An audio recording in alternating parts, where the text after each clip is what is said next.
Okay, good afternoon, everyone. It's nice to be with you again in the virtual world. I hope that you're doing well and that you're bearing up under these unusual circumstances. Okay, gang, let me just mention a few business items before we start today. So I have graded your lab exams on the ClassMarker website. You should be able to log into the ClassMarker website and see your score for your lab exams. So feel free to do that at any time. And if you have any concerns or difficulties viewing your test results, please email me and I'll look into it so that you can get your test scores, okay? So to view your test scores, you have to log into the ClassMarker website. The class average on the lab exam was about an 83%, so it was pretty decent. I mean, it wasn't too bad. So feel free to log in and get your exam score later today or anytime you're interested in that. Okay, we do have a lecture exam coming up on Monday. It's on chapters 6, 7, 8, 9, and 10. That lecture exam is completely online.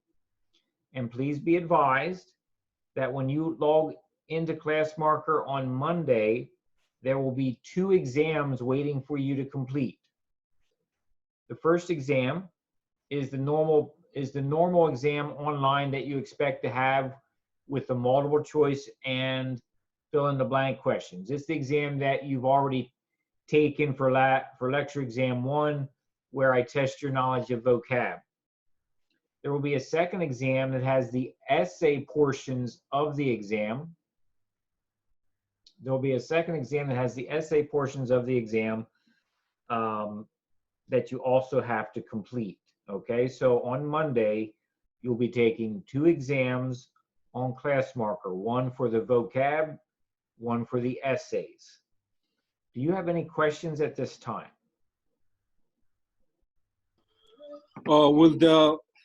Sorry, how are you doing today? Go ahead. So would the results would also be posted right away, or are you actually going to take some times like our previous exam? Okay. Terry, there are going to be a number of questions that I have to manually grade. Okay. So right, you won't get your full score immediately. Okay. And as soon as I have them graded, I will let you know. Okay, good. And did you talk about how long they would be? Because I probably missed that part.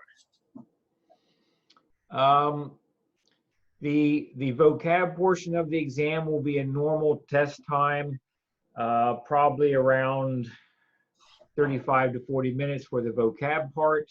And then the essays, I will give you an hour and 15 minutes for. Okay. All right. Thank you. Riley, you have a question regarding class on Monday. Will we have lecture on Monday even though we have a test? The answer to that is no. There will be no online class this Monday because Monday is for your exam. So there's no lecture on Monday. You do not have to Zoom in with me at 12:30. All you have to complete is your exams on ClassMarker on Monday. Okay, are there any other questions?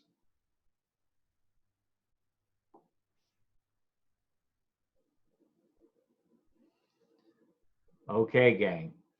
So let me go to the Word document and just kind of type in a few notes about what I've said for those that are coming into the meeting late, because I want to be sure that everybody understands what's going to happen on Monday. And then if there's no further questions, we'll get started with new material in chapter 11. So bear with me one moment.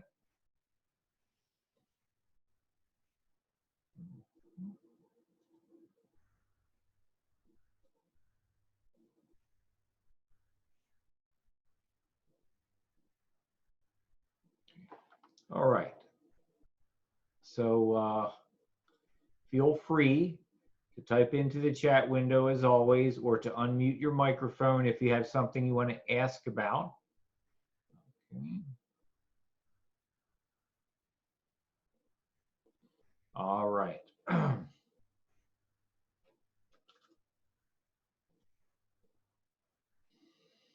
I'll put the exam notes up here. Okay. Lecture exam this Monday, April 6th. Okay. Okay. Use the class marker website. You will have 2 exams to take. One for vocab testing and the other for essays. Okay, so please be sure you complete both exams on Monday. Okay, there is no lecture on Monday. You do not have to Zoom into class at 12:30.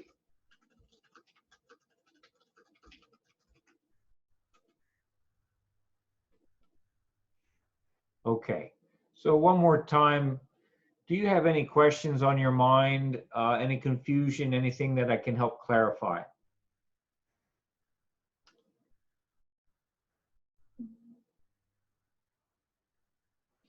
For the benefit of those that are coming in a little bit late, your lab exams are graded on class marker. You can log in and get your score at any time. Please email me if you have questions or concerns. We'll get that taken care of. Okay, so I'm not seeing any new questions on the chat window. So I'm going to start new content, gang, on Chapter 11. Chapter 11 will not be on the exam this Monday. Chapter 11 will be on lecture exam 3, which is way down the road right now. So don't even worry about that. What we're going to do is just start some notes at this time.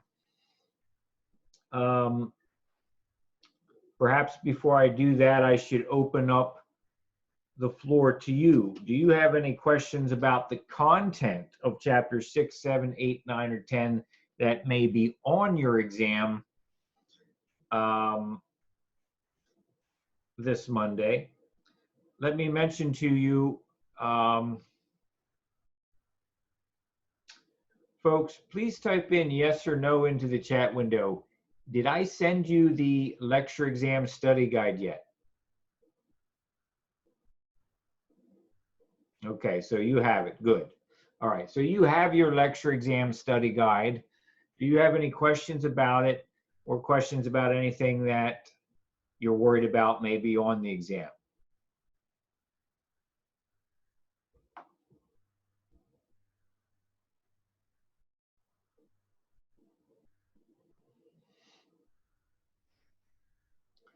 Okay, it seems like all of you are fairly quiet today, so I understand.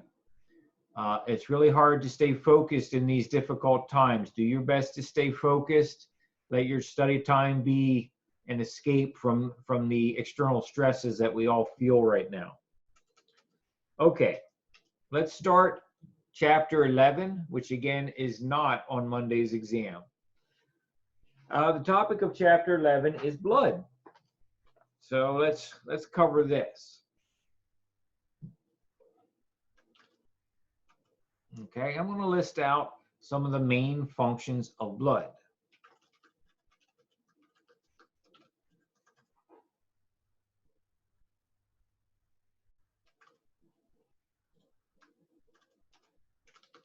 All right, well, you appreciate that blood is a liquid connective tissue. You think of blood plasma as basically water. So it shouldn't be surprising to you that one of the primary jobs of blood is to transport nutrients into the cells of your tissues and organs and to transport waste products from those tissues and organs away from them so they can be removed from the body either in urine or in fecal matter. Okay, so one of the main functions of blood is to transport nutrients into cells and transport waste materials away from cells. Number 2, Your blood, of course, has red blood cells and white blood cells. And we'll be talking more about white blood cells in another chapter, but it's important that you appreciate that the white blood cells are really the warriors of your immune system. And so the white blood cells provide body defense and protective immunity to you.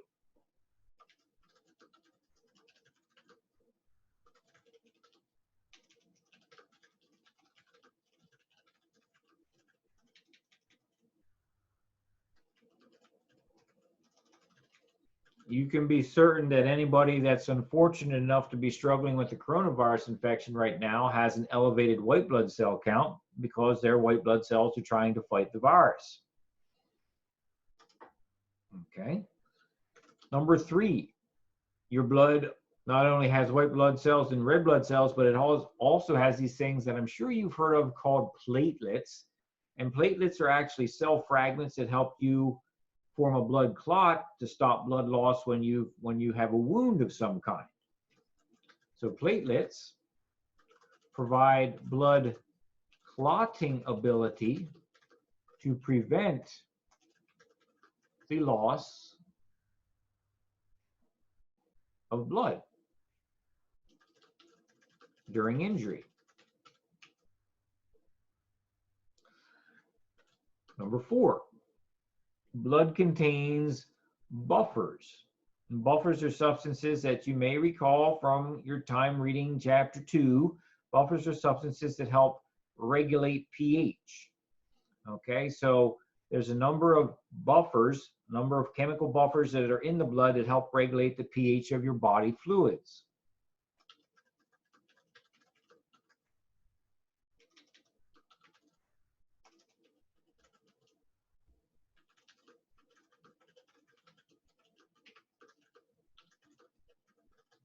Okay.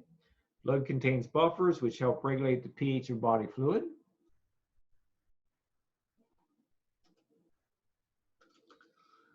And I would be remiss if I didn't state that since blood is largely made up of a giant pool of water, I mean, that's basically what plasma is, water. Since we know that water is a good temperature buffer, it shouldn't be surprising to you that blood plays a huge role in regulating your body temperature. Since blood is made of water, it also helps regulate your body temperature. Okay, so feel free to type questions into the chat window or unmute your mic if you want to ask a question about something. All right, let's start taking a deeper dive into the composition of blood. You know, what is blood made of? That's the question. And so the composition of blood is really shown to you in figure 11.1 on page 199 of your textbook.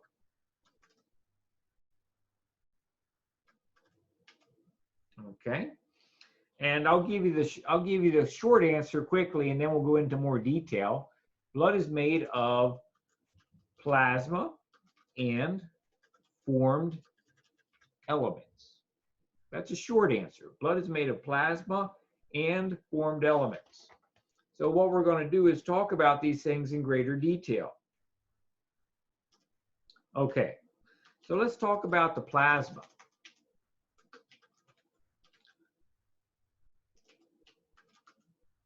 Some talking points here. Plasma consists primarily of water and a variety of dissolved solutes. Plasma is made of water and a variety of dissolved solutes, okay? Plasma is not just water. It's not just distilled water without anything in it. There's a variety of solutes in the water that make plasma unique for the body, okay?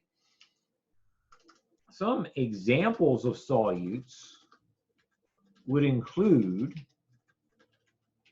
examples of solutes that we will find dissolved in the plasma include a variety of sugars, you know, glucose, sucrose, fructose, that kind of thing. A variety of amino acids, you know from chapter 2 that there are 20 naturally occurring amino acids in the body. a whole bunch of different vitamins, dissolved gases, which would certainly include oxygen and carbon dioxide, but also a little bit of nitrogen gas.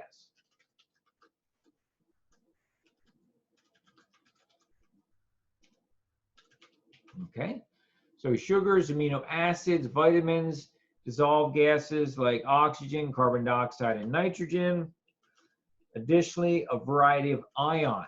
Think about the ions we've talked about in the class. We have hydrogen ions, we have sodium ions, we have potassium ions, we have chloride ions, we have calcium ions, magnesium ions, so on and so forth. A whole bunch of ions are present in the plasma. Right now, for folks that are fighting the coronavirus, you can bet they have a boatload of antibodies in the plasma. Question coming out through the chat window. What category of organic macromolecule are antibodies made of?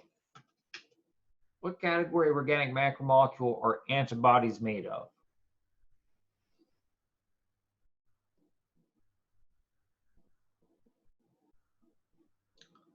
Okay, Kira says protein with a question mark. She is correct, okay? Antibodies are made of protein. Finally, let me put down in our list of example solutes, hormones, okay? We just got done talking about chapter 10. And while we didn't talk about every hormone in the body, we've talked about quite a few, went into some detail with insulin. You remember there are two major categories of hormones. They are lipid soluble and water soluble. Okay. All right. So fire away with the questions if you have them, gang. Otherwise, I will keep giving you notes. Okay, so plasma is made of water and a variety of dissolved solutes. That's in your notes. I'd also like you to appreciate that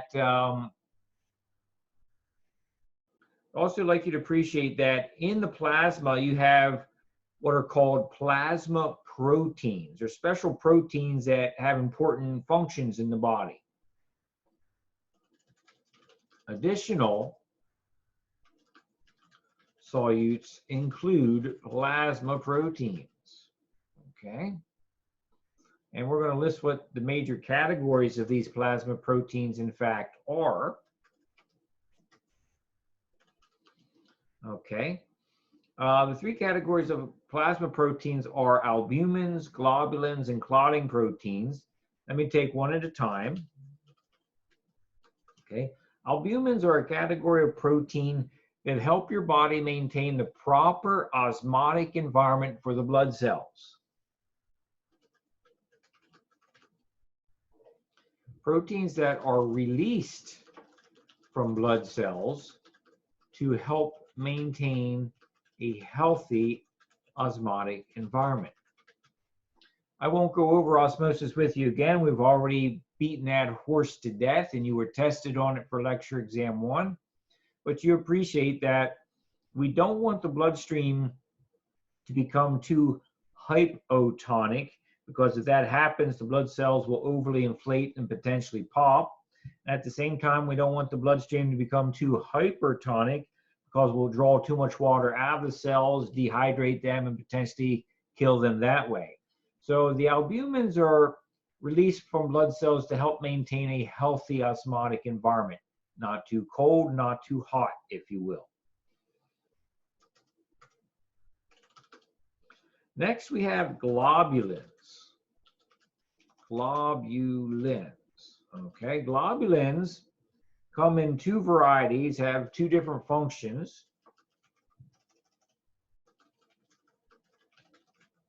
Okay. Some globulins are used to help transport fatty material through the body, lipid material. Okay, some globulins are used to safely transport fatty, meaning lipid material, safely through the bloodstream. Okay, you're familiar with the old expression, oil and water don't mix. Oil and water don't mix. Remember, oil is a type of lipid. So you think to yourself, if you eat food that has lipid in it, and basically most foods have some measure of lipid in it. You know, if you eat a nice salad, then the cells of the lettuce, well, they have phospholipids in it, don't they? So just about anything you can eat has significant amounts of lipid material. So you might ask yourself, well, how does the body deal with a substance that really doesn't dissolve well in water? And the way it does this is that the body takes lipid material that's being absorbed at the small intestine and kind of encases the lipid material in a shell of protein. Now, this shell of protein is called a chylomicron. Don't worry about it. I'm not going to ask you that on the test. It's more for my A&P students. But suffice it to say, if you want to move lipid material safely through the bloodstream, you have to encase it in some kind of material that is chemically compatible with water. So globulins can be used as proteins to encase lipids so they can be safely transported through the bloodstream. Other globulins are used for body defense.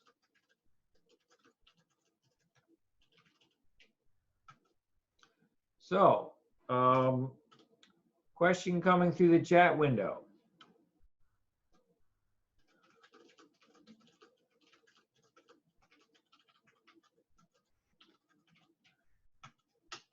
What is another name for an immunoglobulin?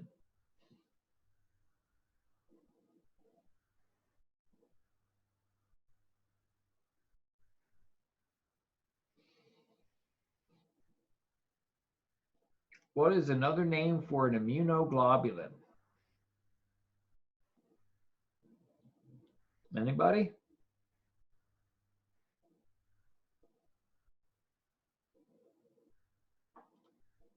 Okay, Lexi, iron, that's a nice guess, but no, it's not correct. Thanks for trying. Okay, gang, I guess I got you on that one. Another name for an immunoglobulin is an antibody. Okay, so we have antibodies listed up here as an example of solutes that are dissolved in the plasma, right? And so what I'm saying is that some categories of globulins can act as antibodies to protect you.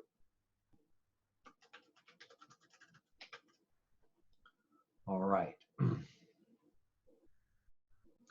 If you've ever done any traveling internationally, if you've been in the military or anything like that, and you've been stationed abroad in a foreign country, you know, sometimes, you know, at least in America, the recommendation is that before you travel internationally, you go to your family doctor and you tell him or her, hey, you know, I'm going to take a trip overseas. Is there anything you can do to help keep me healthy while I'm over there? And one thing that a doctor can do is give you an injection of a substance called immunoglobulin G. Immunoglobulin Gs are special antibodies that will help bolster your immune system for a few weeks while you travel into a foreign environment and help keep you healthy. So if you ever need to travel internationally, go to your family doc and ask for an immunoglobulin G shot. That's a very good thing to put on our notes. Okay. Right now. All right.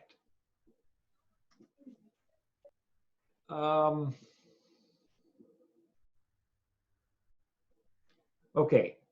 Third, final category of plasma proteins that I will mention to you is that of the clotting proteins. Okay. Clotting proteins do exactly what the phrase say it is. There are categories of proteins whose entire function in the body is to form blood clots. Okay, now, obviously, we think of a blood clot potentially in a bad way when a blood clot forms unnaturally or at the wrong moment in time, the wrong part of the body. and maybe causes a heart attack or stroke. Obviously, that's a bad thing. We don't want that to happen. But if you cut yourself, if you're working outside in the garden and you cut yourself on your shovel or something, whatever might happen, obviously you want to be able to stop the loss of blood. You don't want to bleed out. So clotting proteins play a huge role in forming a healthy intentional blood clot to stop the loss of blood volume. Now there's lots of clotting proteins, and I'm not going to hold you responsible for the chemistry of that process because it's pretty intense, to be frank with you. But let me mention one of the proteins. There are several proteins, including fibrinogen. Okay, fibrinogen is probably the most famous of the clotting proteins, which helps the body form clots to stop the loss of blood during an injury. I mean, heck, even if you nick yourself with a razor while you're shaving in the shower and you start to bleed a little bit, right? Most of us that have healthy bodies, we don't have a blood disorder like hemophilia or anything like that. That blood will flow for a little bit, but then it will stop because your body is very good at developing small clots to stop the loss of the blood. Okay.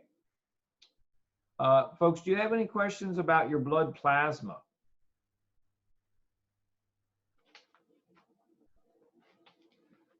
Please understand that your blood plasma is a dynamic liquid. And what I mean by that is its composition is constantly changing. Think about it. Your blood plasma today, right now, is different in composition than it was yesterday. And it will be different tomorrow at this time as well, because you're constantly eating food, right? You eat meals every day and you're constantly removing substances from your body through your sweat, through your urine, through your poop. Okay, so that means what is present in the blood plasma changes from one moment of time to the next. Okay, let's continue here. So we've covered plasma a little bit. Now let's talk about the formed elements. And for the formed elements, I would draw your attention to table 11.1 on page 200. Let's see, that should be number 3. Okay. Now, when we say formed elements, we're talking about the blood cells and fragments of blood cells. Okay. So I'll take the blood cell fragments first because there's not too much to say about them. On page 200, you see the platelets listed in table 11.1. On page 201, you see the platelets. Okay, so platelets are the cell fragments that I'm talking about. And they participate in the blood clotting process to stop the loss of blood.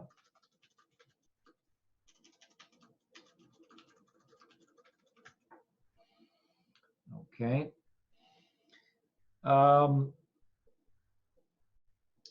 Blood clotting as a chemical process is incredibly complicated. Okay, we'll just put that down here. And what I mean by that, the chemical process of forming a blood clot has over 50 distinct biochemical steps. Okay, the process of forming a blood clot has over 50 distinct biochemical steps, and it's something that's more appropriate for a upper level course to talk about something like that. Okay.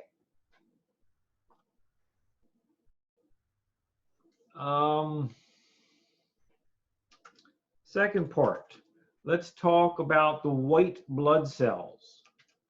Okay, white blood cells. Now you know the proper term for a white blood cell is a leukocyte. Right, we've covered that before, you know that. White blood cells are leukocytes. There's two big categories of leukocytes. We have the granulocytes, and the agranulocytes. Okay. Now, if we were actually going to have lab, I mean, if we had the ability to actually physically meet and get in the lab, one of the things I would have you do is look at granulocytes and agranulocytes under the microscope. Okay, so you'd see it for yourself under the microscope.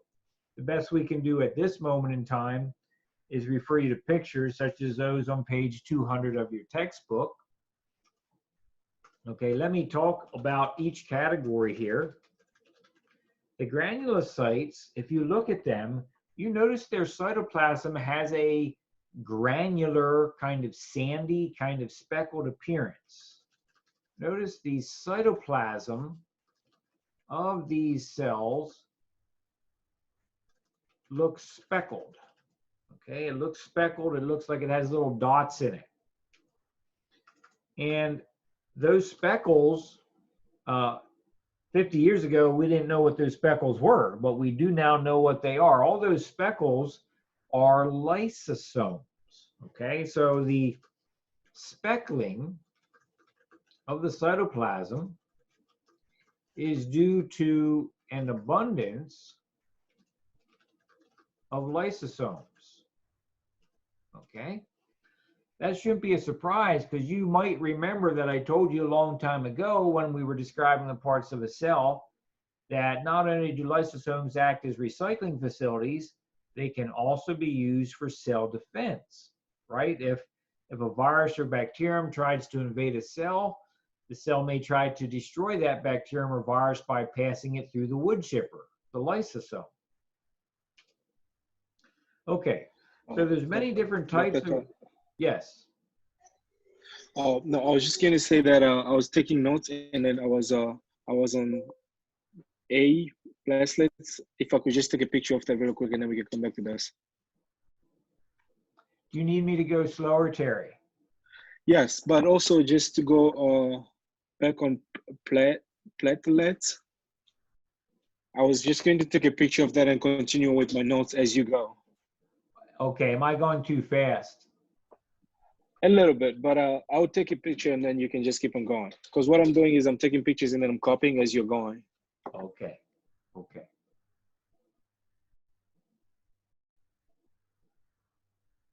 Folks, I'll try to slow down a little bit. I know that it's very easy for me to just type away while you're trying to keep up, so I apologize. Slow me down if I'm going. That's all right, thank you. Okay.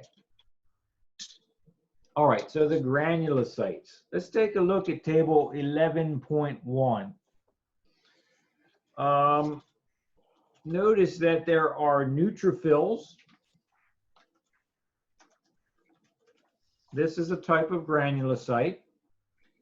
And what I would tell you about this is that when I think neutrophil, I kind of think of the Marines. You know, with our armed forces, we have the Navy, Army, Marines, Coast Guard, Air Force. I think of Marines. So think of the neutrophils as the Marines of your defense cells. And what I mean by that is, you know, if we actually have armed conflict on the planet, it's common that the Marines go into battle first before the soldiers of the Army or things like that. It's not always true, but typically the Marines see action first. And so the neutrophils are very good at attacking bacteria that are trying to invade the body. Very good at attacking that bacteria. And you know the fancy process of attacking something and eating it is called phagocytosis. So neutrophils are very good at phagocytosing bacteria.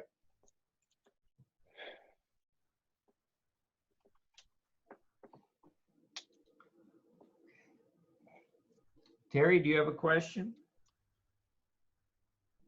No, I'm good. Thank you. Okay. All right. Another cell would be the eosinophils. Okay. Eosinophils are your body's defensive cell against parasitic worms.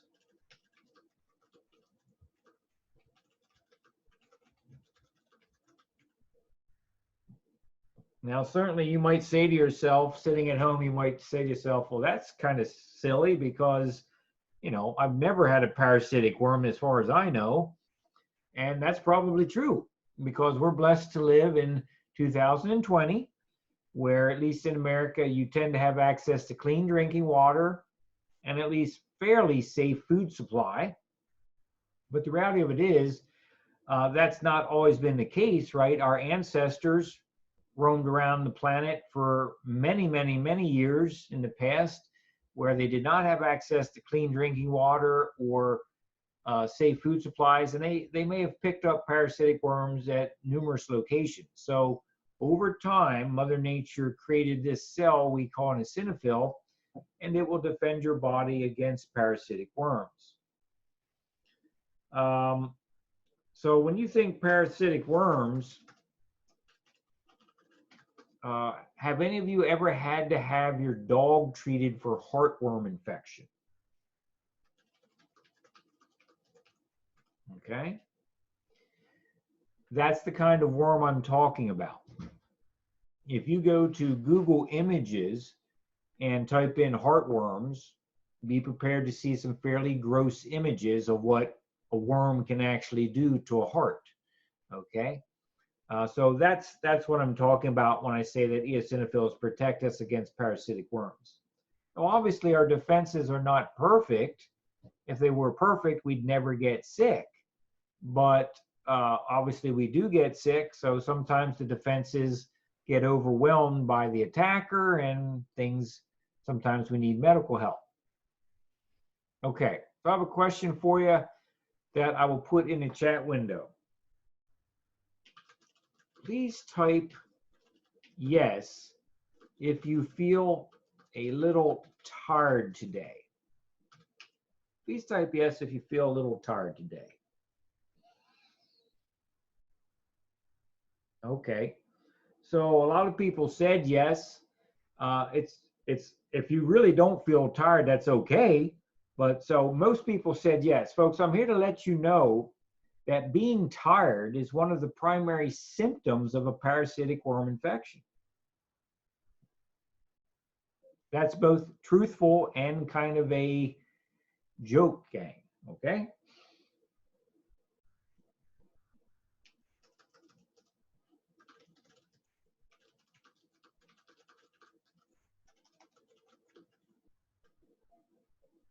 How do you check if that's the case? Okay, I'll answer that in just a moment. Tiredness is one of the primary symptoms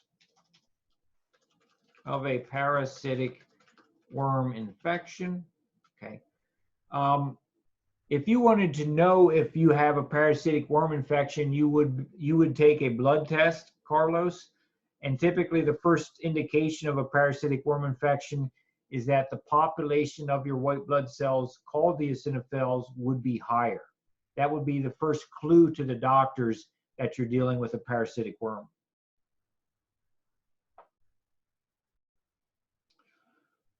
Okay, another question coming through the chat window. What is the Guinness Book of World Record length for the longest parasitic worm ever discovered in a human being?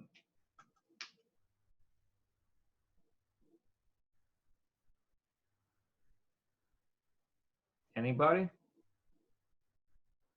What's the longest parasitic worm ever discovered in a human being? 3,000 feet, my God.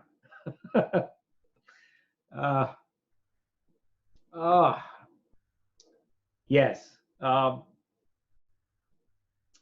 Kira does have, I don't know if she's sitting next to her Google engine doing the searches here or not, but yes, it's over 6 feet long, right? Over 6 feet long.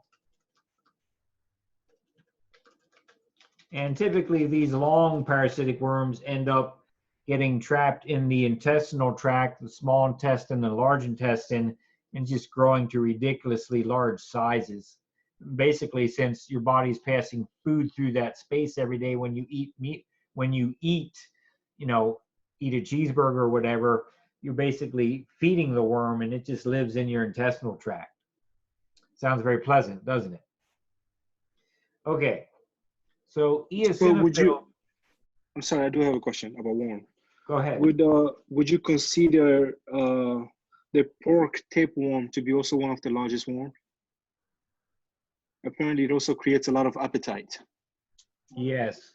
Um, the pork tapeworms don't tend to grow that large, but you can certainly get those tapeworms. Now, there hasn't been, at least in the United States, there hasn't been a case of the pork tapeworm. The condition of having a tapeworm from pork is called trichomoniasis.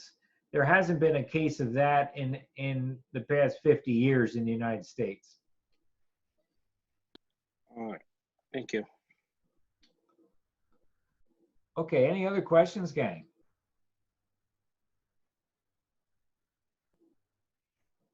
Okay, feel free to ask the questions, even if they're lighthearted ones, we can talk about gross stuff. Okay. Love our stuff.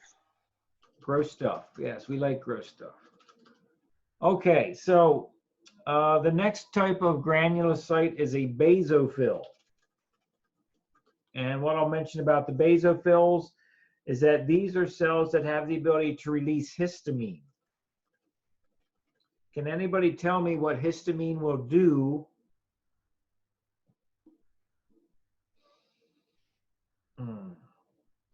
Kalisha, I see your question. Can anybody tell me what histamine does to the body?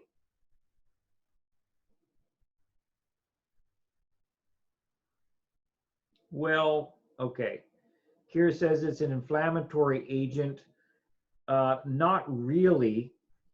Well, it is an agent that can be part of an inflammatory process, but that's not meant to be a negative thing.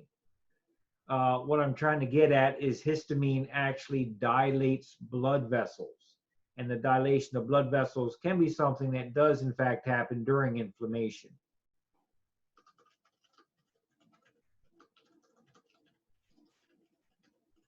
So let's think about that.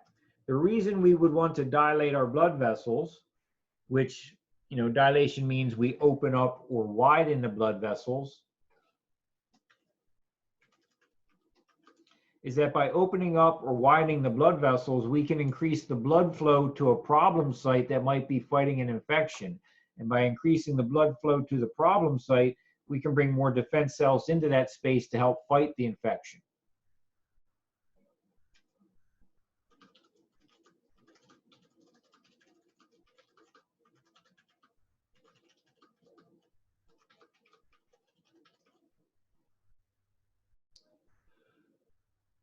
Okay, so Kalisha, you asked about pinworms, right? There's actually different kinds of pinworms. The phrase pinworm goes back to basically the small diameter of the worm, and there's many, many different kinds of parasitic worms that have a pinworm. So whether the 6-foot-long record holder was a pinworm, I honestly don't know off the top of my head.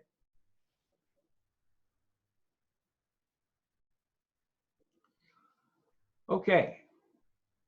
All right, gang, so those are the granulocytes. Let's talk about the agranulocytes. Okay, for the agranulocytes, notice that the agranulocytes do not have that speckled sandy appearance to the cytoplasm. Do not have speckles in the cytoplasm. And what that means is that it doesn't mean that the cells don't have lysosomes. They do have lysosomes. They just don't have nearly as many as the granulocyte cells. The number of lysosomes present is far less than the granulocyte cells.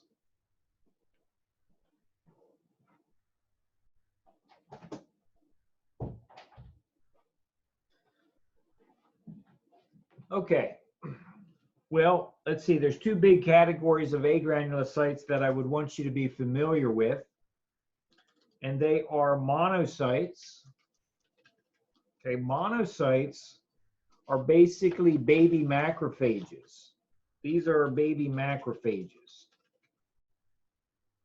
Okay, you will learn later on in the course that a macrophage is a white blood cell that's a major defender of the body, and the macrophages develop from the monocytes. Okay, so monocytes are baby macrophages which eventually protect the body through phagocytosis.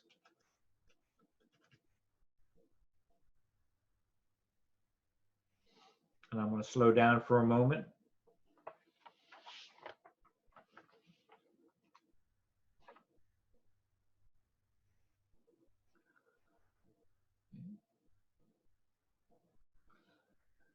The next agranulocyte are lymphocytes.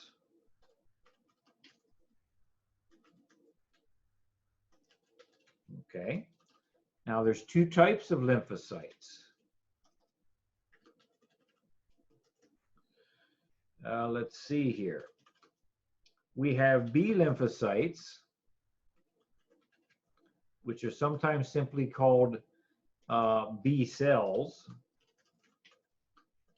These are lymphocytes. They are a specialized form of white blood cell that actually manufacture your antibodies during an immune response.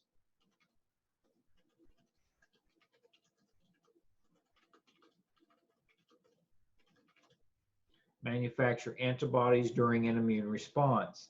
So you can be sure that people that are fighting the coronavirus have very active B cells at this time.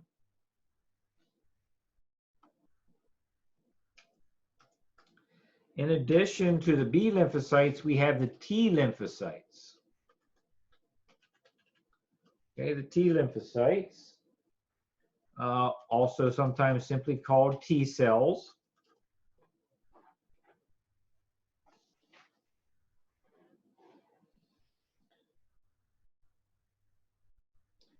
And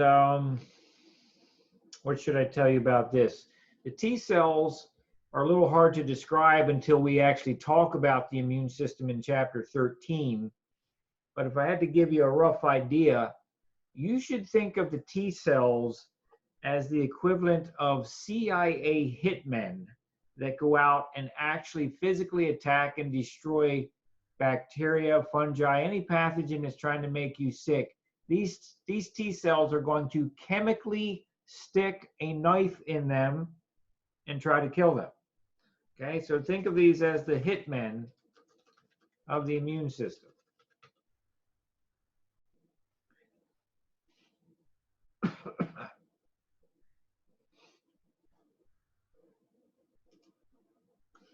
You may also have an interest, and I would let you do this on your own time, but you may be interested in Googling something, and it's CAR-T.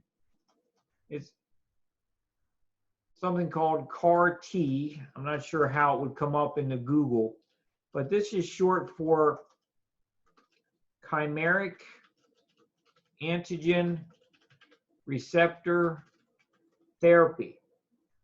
And this is a new form of cancer treatment that's in its early stages right now.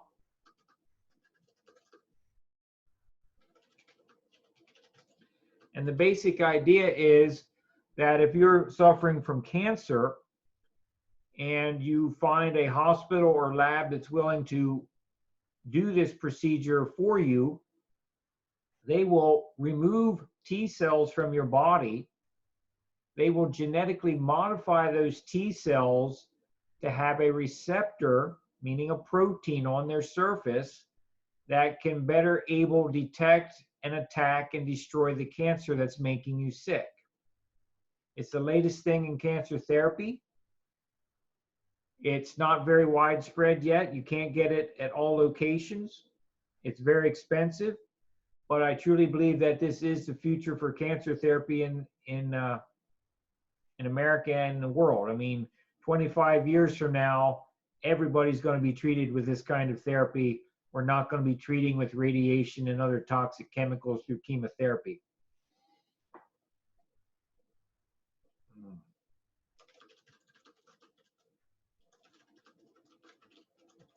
I have a question about that therapy. Go ahead. Are the results greater, like as far as people in remission using this therapy versus chemo and radiation? For specific forms of cancer that this process has been developed for, there are much better survival rates than other things. Wow. For example, brain tumors are characteristically very, very difficult to treat successfully. So the early results on treating brain cancers with CAR T therapy is much, much better than chemotherapy and radiation. That's awesome.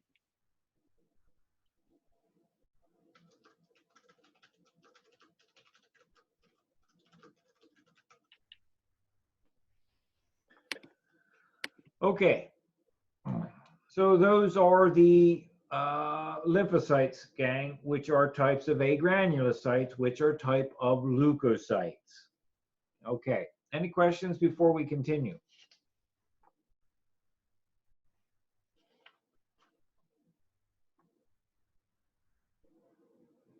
Okay, now I want to just take a moment and try to pull some ideas out of you in relation to some common blood disorders, some common blood diseases.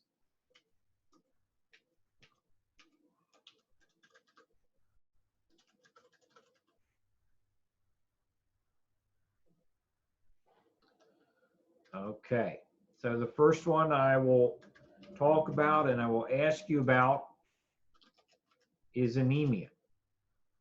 Can any of you type into the chat window what you think anemia is? What is anemia?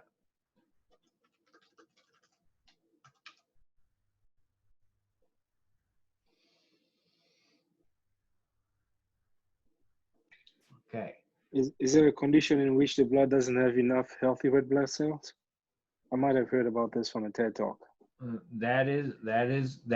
Okay, so Terry answered about not having enough blood cells. Alexi said iron deficiency.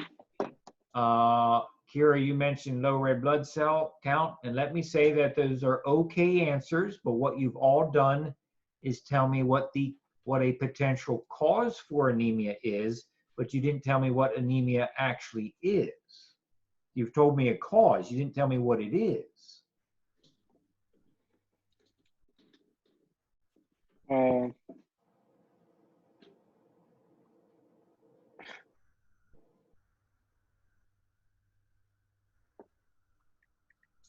Okay, all right. So gang, anemia is a disease that is characterized by a reduced capacity to carry oxygen to your tissues.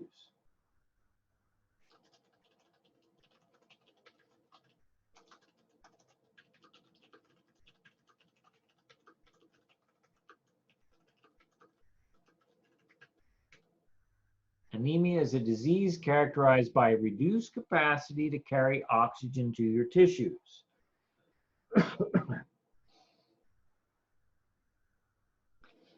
You know, what's happening across America that's so scary right now is that some folks that are dying from coronavirus infection, the reason they're dying is because they're developing pneumonia, which is a lung disorder, a lung condition. And at least in certain patients, the presence of the virus is creating such an inflammatory response that causing such an inflammatory response that the anatomy of the lungs, which is responsible for bringing oxygen into the bloodstream, is getting filled up with liquid. And when it fills up with liquid, you can't bring oxygen into the body. So in that capacity, the pneumonia is creating an anemic state, and people are passing away because of this. There's also other reasons they're passing away, but that's one of them. So let's try to get a list of the causes, and you've all given me some good ideas here, so I'll list some of these things down. Okay, so we could have a low red blood cell count. All right. Well, what could be a cause of a low red blood cell count? What could, in other words, what could be a cause of this cause?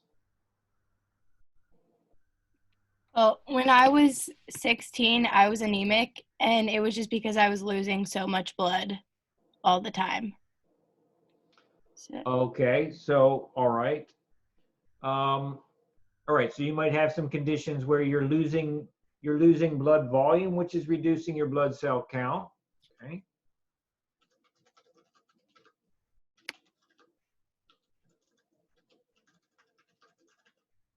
What else could cause a low red blood cell count?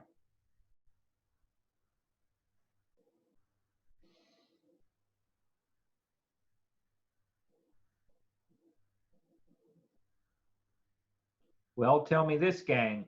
Where in the body do red blood cells get manufactured?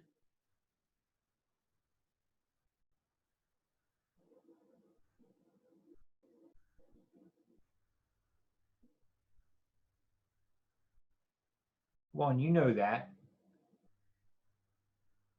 It is, no, not the yellow bone marrow, but it is in fact the other one, Shataria.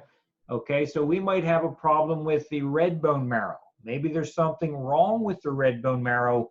Maybe we have a cancer of the red bone marrow and we're simply not making enough red blood cells.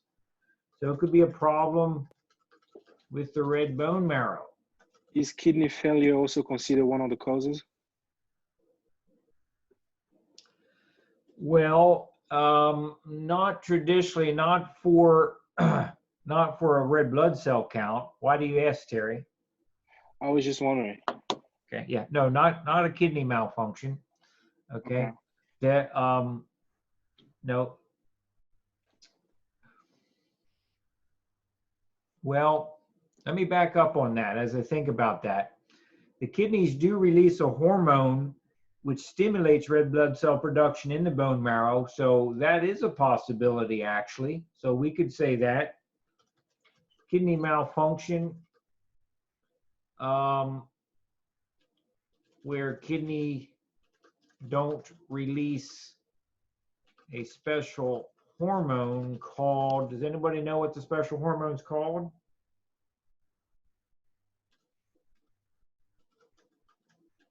There it is for you. I'm sure it was on the tip of your tongue. Erythropoietin. Yeah, I didn't know how to pronounce that. All right, very good. Okay, so that's a possibility. Erythropoietin is released by the kidneys and it stimulates blood cell production in the red bone marrow. So thank you for that, Gary. That was a good one. You're welcome. Can anybody else think of a problem that would cause a low red blood cell count?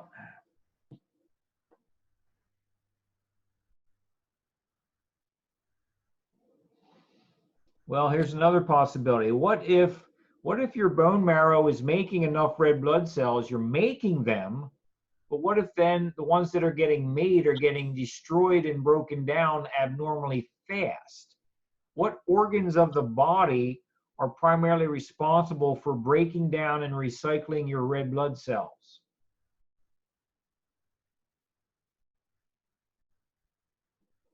So can you repeat the question again? Yes. What would be the circumstance if your body is making enough red blood cells, but as the blood cells are getting made, they're being aggressively broken down and destroyed by the body? So you're making them, but you're breaking them down too quick. You're recycling them too fast. What organs of the body are responsible for recycling worn out red blood cells? Can it be the liver? Yes. Liver is one, not the kidney. So liver is one of the major organs. What's the other one?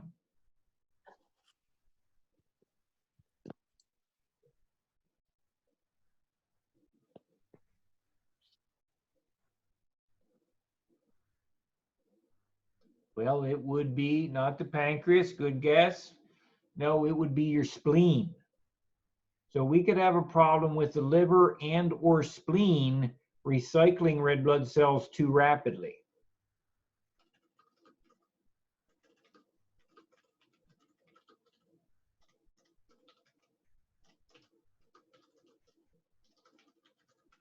Okay.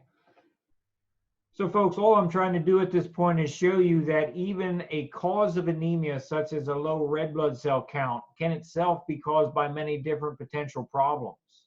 Typically, the cause can be broken down into sub-causes. And obviously, to successfully treat such a condition, it might be necessary to do several complicated tests to figure out exactly what's wrong.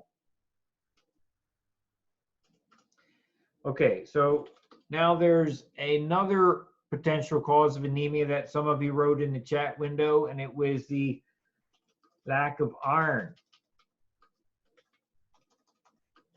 Okay, so let's think about that. What could cause a lack of iron? Well, first off, maybe you're not eating an iron-rich diet. Maybe you're just not eating enough foods with iron in.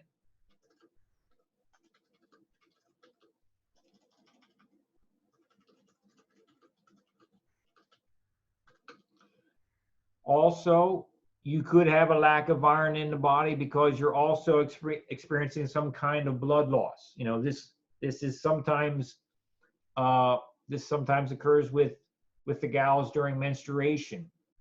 Galicia, you mentioned about the pregnancies. Absolutely. Okay. So pregnancy can be a reason for low iron. Menstruation can also be a cause.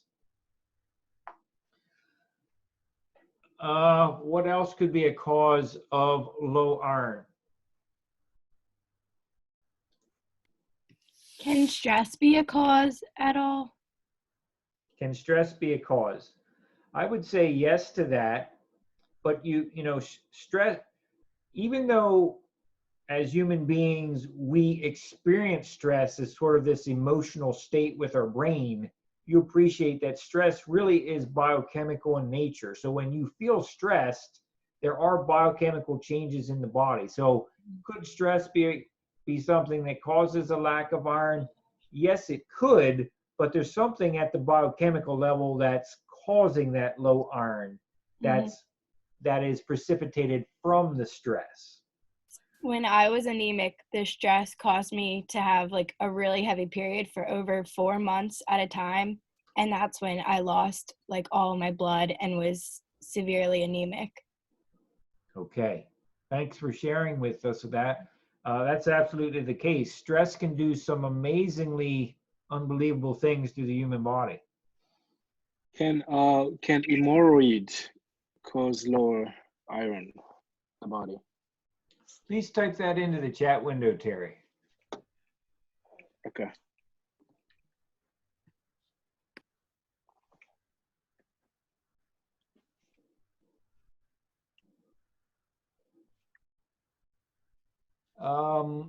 As we wait on Terry's response there or question, lack of iron. Lack of iron can also be due to an undetected infection. Okay.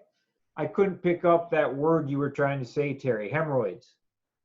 Yes, hemorrhoids could be a cause for lack of iron, particularly if you're losing a lot of blood. Yes, that could happen. Okay, an infection. Okay, quick story here. I know a woman who, a few years back, her teenage son, 17 or 18-year-old boy, young man, was anemic. Went to the doctor, and of course, a 17 or 18-year-old boy really should not be anemic. That's not normal for a 17-year-old male to be anemic.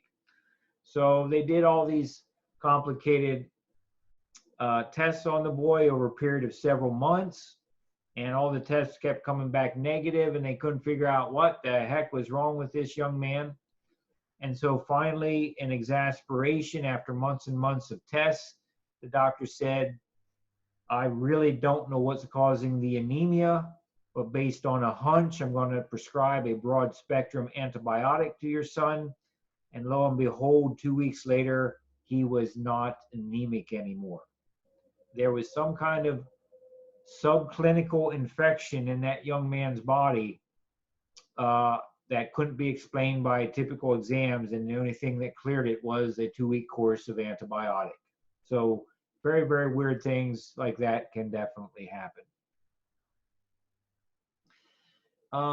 Let me mention,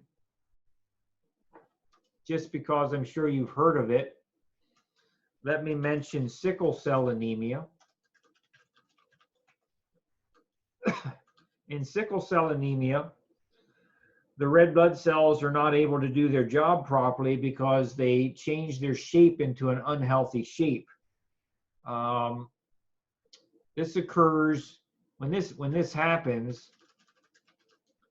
Circular red blood cells take on an abnormal crescent moon shape, a sickled shape.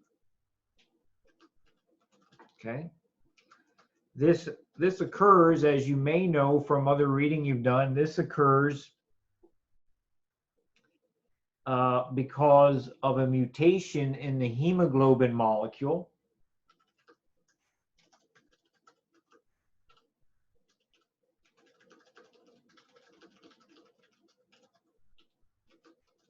Which is found inside red blood cells.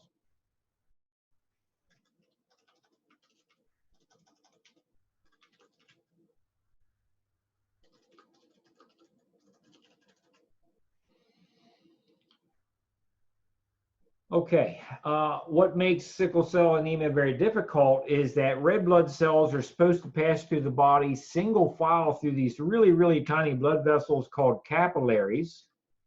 And I know we haven't talked about that yet, so it may be difficult for you to appreciate what I'm talking about.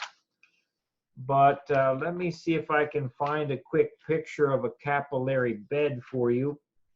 Yes, take a look at page 217 in your textbook. Page 217 in the textbook, figure 12.3, picture C at the bottom.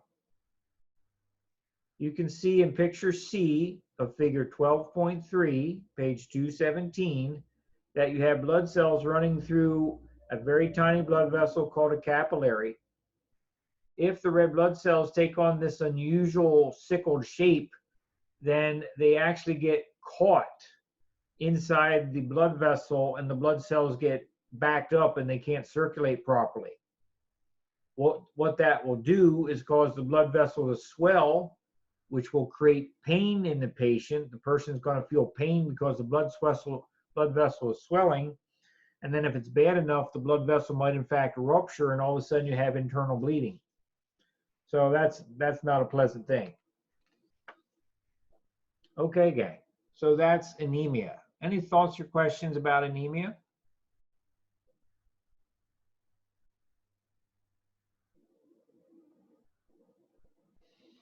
Okay. A second blood disorder, which we'll just mention it here and move on, is in fact leukemia.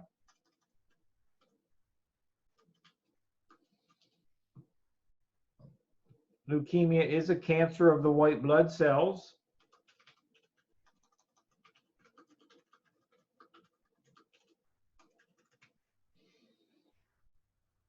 Does anybody know? Obviously, we don't always know the precise cause of cancers, but do you have any thoughts on what might cause leukemia?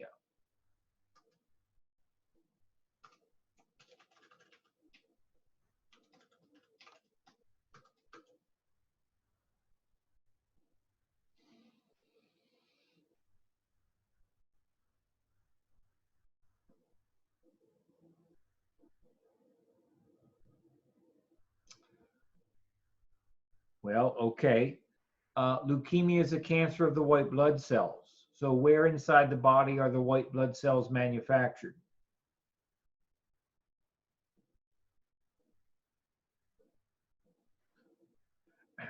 In the bone marrow? In the bone marrow. Good. Is it the yellow or the red? The yellow. Good guess, but I no, mean, it's actually the red. it's the red. Okay? I mean, yeah, because you say that before. Yeah. It's always the other one. Remember that on a test. It's always the other one. Okay. So yes, the white blood cells are made in the red bone marrow. Both the red and white cells are made in the red bone marrow. And what science kind of thinks at this point is that when you develop leukemia, it's probably it seems to often be a problem with the stem cells that are in the red bone marrow, that they've mutated in some unhealthy fashion.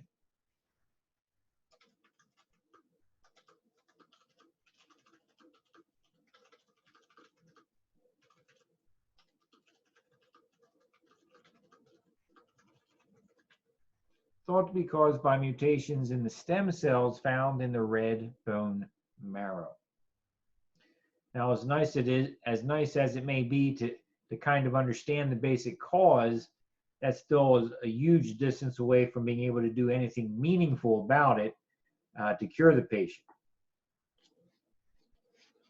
Okay, thoughts, questions?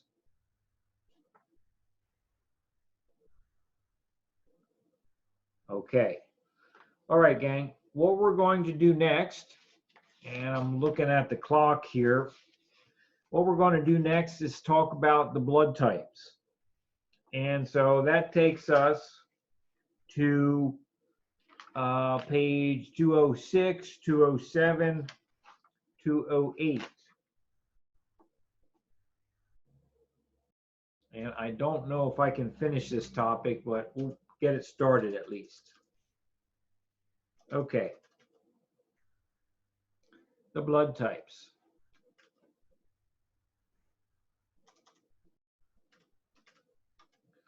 All right. When we talk about blood types, at least for our class, we're talking about the ABO blood types. Okay. The ABO blood types are defined by the presence or absence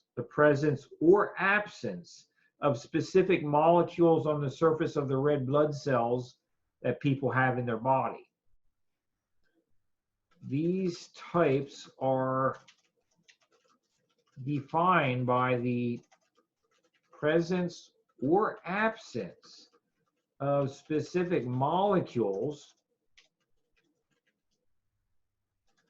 found on the surface of red blood cells.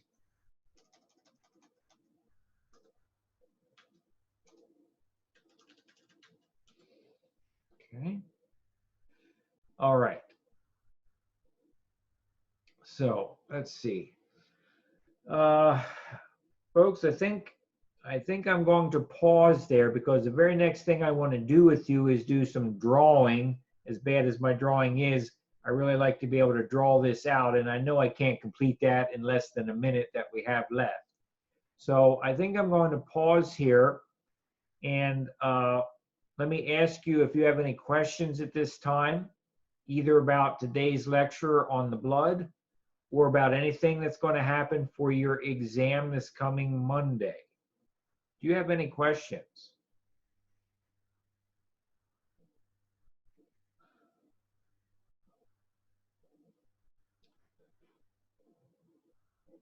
Okay, so I'm going to take a small 15-minute break, and I'll be back online with you at 2 o'clock. If any of you need help and want to stick around, I will be happy to help you. You can send me emails.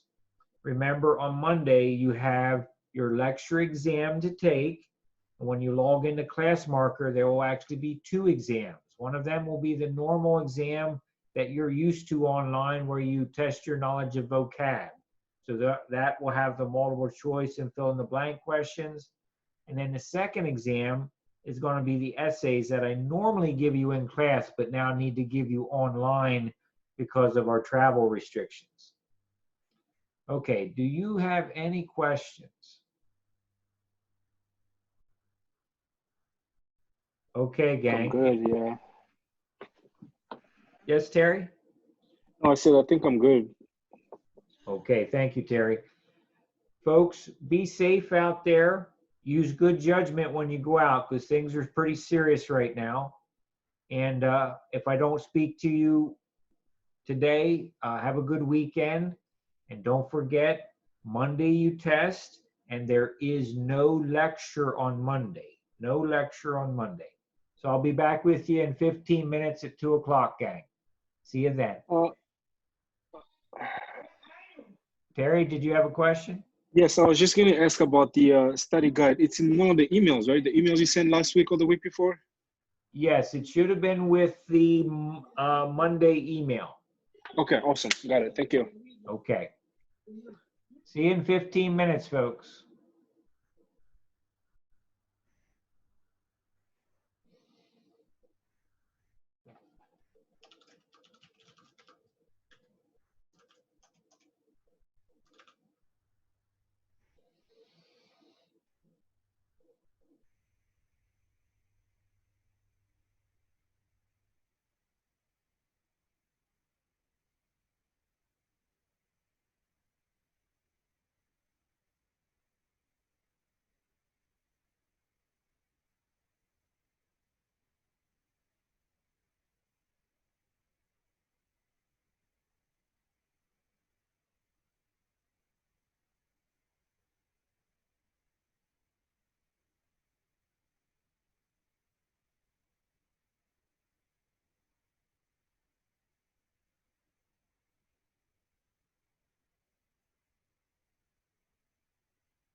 Hi, Juan. Is there something I can help you with?